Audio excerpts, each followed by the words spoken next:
shalay maanta waxaad maqlay in galguduud dagaal uu ka socdo oo la leeyahay wuxuu u dhaxeeyaa Fuq Maxamed iyo Maraxaan labadooda waxay ku dagaalamayaan xaraan way qof kasta oo Soomaaliyeed oo damiir leh oo waxaas garanaya Briswax waxay ku heshiin doonaan qubuuraha korkooda ku heshiin doonaan waa goorma waa mar kasta oo nin kasta oo qaali ah oo labada dhinacba uu dhinto oo caruur yaryar oo fara badan ay agoontoomaan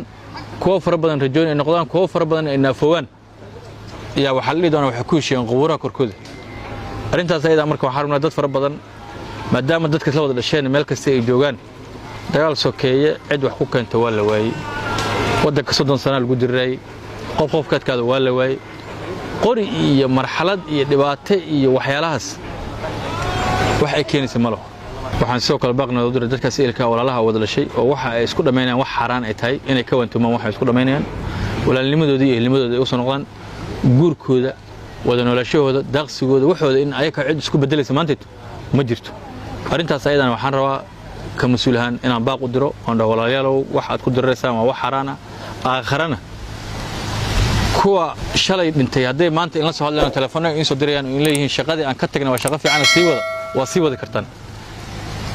oo ay leeyihiin shaqadii qabaa'ilka iyo hawlaha aan wadnay iyo dagaalkii iyo meeshii aan ka tagnay oo ay kala soo hadlaan hoggi aad ku dugteen xalay isaaka lagu dugaday haday telefoonka soo dirayaan ay leeyihiin shaqadii aan in kaga tagnay waa shaqo fiican sii wada leeyihiin sii wada waa shaqo fiican laakiin hadaysan in lahayn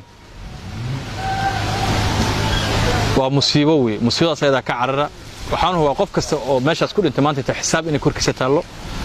arintaas marka qabaa'ilka iyo dulmiga iyo waxa lagu dhamaanayo waxa in matalisa baaqa in jeedina waa baaq walaalnimo waa baaq ehelnimo waa baaq mustaqbalad weey waxa in jeedina ma aha baaq shakhsiyeed baaq qabiilad iyo baaq aragtiyeed oo shakhsi iyo qolo gaar ku kooban midna ma waxaan rabnaa marka si ehelnimo leh walaalnimo leh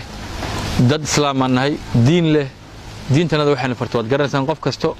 oo qaangaar maanta oo muslim ah uu garanaya waxa aakhiro uga horeeyo uu garanaya mar hadii aakhiro la tago reer hebel baa rahay qabiil hebel baan ka dhashay laan dheeranahay kan baahay ma shaqayso idinkana caruurahaas agoomaha noqonayo ka daaya aabayaashoodna aakhiro wax wanaagsan kama horeeyaan adduunkana caruurtaas koris inay silaaciisa xiriir ku koraan baa ayaa suurtagal noqonayso ka daaya walaalo noqdo ehel noqdo gabdhaha kala guursada xoolahaas dhaxmarsada si walaalnimo oo ehelnimo leh oo Soomaalinimo leh u noolaada intaas coladan kaga ekaatay intaas aan leeyahay qabiilna wuxuu tarayo ma jirto waa waxa aan leenahay maanta halkaas ka socdo waa xaraan aan leenahay way cid aan ugu xishoonayn ma jirto ilaahay baan raali gelinaynaa qof bili aadan ay qabiil iyo qof shakhsi mar raali gelin karno rumadaas cid wax garanayso oo u dhow oo ehel aan ha kala qabato ayakana ha kala joogan balan waxa ay ku dhimanayaan waa xaraan waa dulminimo waxay ku dhimanayaan ayakaas dulmaya ayakaas dhamaynayo wax saxana ma wax qofka bili aadanka oo aqbali kara oo yeeli karana ma kuwa laga yaabaa dili doojo oo labada qabiil ba ka tirsan inay baasiin ku shubeyaan oo lacag iyo rasaas iyo hub iyo gadayaan oo iibinayaan baa laga yaabaa waxba lagu ma keenay Soomaaliya waa isdirtay waa dagaalantay waxba keenay